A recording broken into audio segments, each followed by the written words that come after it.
Off the coast of what is now North Carolina lies an island shrouded in mystery, where the wind whispers through the trees and the sea crashes against the shores like a heartbeat from the past. This is Roanoke Island, home to one of the oldest and most enduring unsolved mysteries in American history.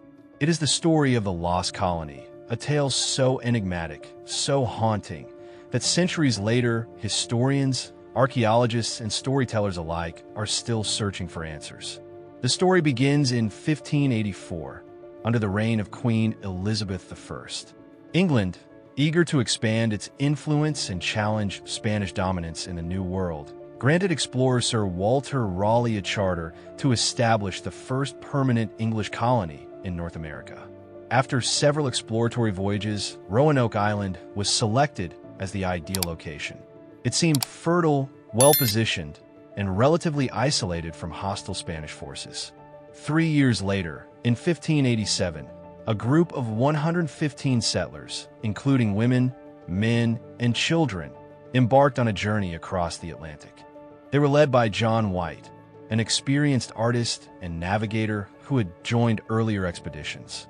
This group was different from previous ones. It wasn't just adventurers and soldiers. It was families seeking to build a new life in an unfamiliar land. Among them was White's daughter, Eleanor Dare. During their first weeks on Roanoke Island, she gave birth to a daughter, Virginia Dare, the first English child born in the Americas.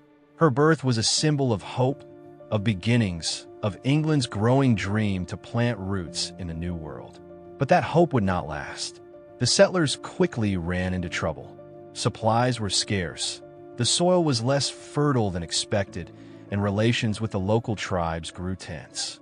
Within weeks, John White made the difficult decision to sail back to England to gather more resources. It was supposed to be a temporary absence, a journey of only a few months. But fate had other plans. By the time White reached England, the country was on the brink of war. The Spanish Armada was preparing to invade, and Queen Elizabeth ordered that no ships could leave port. Every available vessel was conscripted into the Navy. White, helpless, could do nothing but wait. Days turned into weeks, weeks into months, and months into years. It wasn't until August 1590, 3 full years later, that John White was finally able to return to Roanoke. His heart was heavy with anticipation, fear, and longing. He imagined his daughter waiting for him. He wondered if his granddaughter had learned to walk. He dreamed of returning as a savior. But what he found was silence. The settlement was deserted. Homes were dismantled, not destroyed. Fortifications were gone, yet there was no sign of a struggle. No bones, no blood, no graves, not even a single personal belonging to suggest a hasty departure. It was as if the colony had simply vanished. Only one clue remained.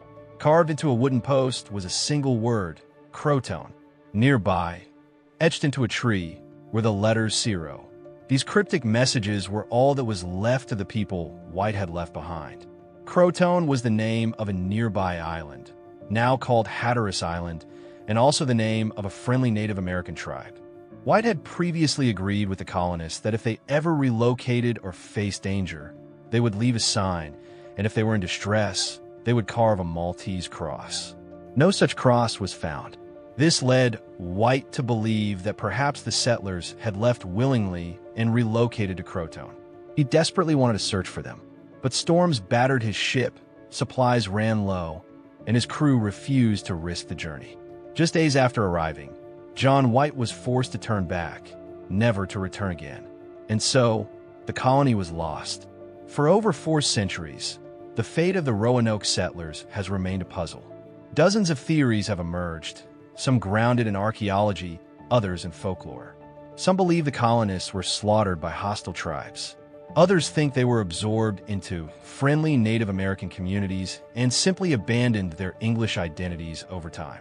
In the early 1600s, English explorers claimed to have encountered Native American tribes with gray eyes and lighter skin. Some of these tribes spoke English words or practiced Christianity in primitive forms. Could these be the descendants of Roanoke's settlers? Archaeological digs in the surrounding region have turned up tantalizing clues. A 16th century signet ring, fragments of English pottery, even a rapier blade. But none of these discoveries are definitive. For every artifact found, there are more questions. What if the colonists didn't leave at all? Some researchers argue that the word Croton might have been a warning, not a destination. Perhaps something more sinister happened on the island, something that could not be explained. One dark theory posits that disease ravaged the colony, forcing the survivors to scatter. Others suggest that infighting, starvation, or madness overtook them. Still more chilling is the idea that supernatural forces were at play. In later centuries, the name Croton would appear again in eerie places. It was reportedly found scribbled in the journal of Edgar Allan Poe just before his mysterious death. It showed up in the final log entry of a missing ship, the Carol A. Deering, in 1921. Even in the final moments of famed horror writer Ambrose Bierce's disappearance, the word allegedly appeared. Coincidence? Or a haunting echo of the lost colony's fate?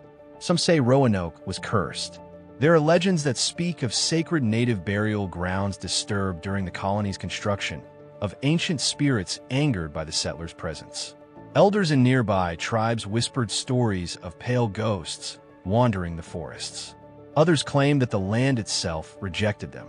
Modern investigations using satellite imagery and ground-penetrating radar have uncovered possible settlement patterns in unexpected areas. Still, no definitive evidence has emerged to locate the missing colonists or their remains.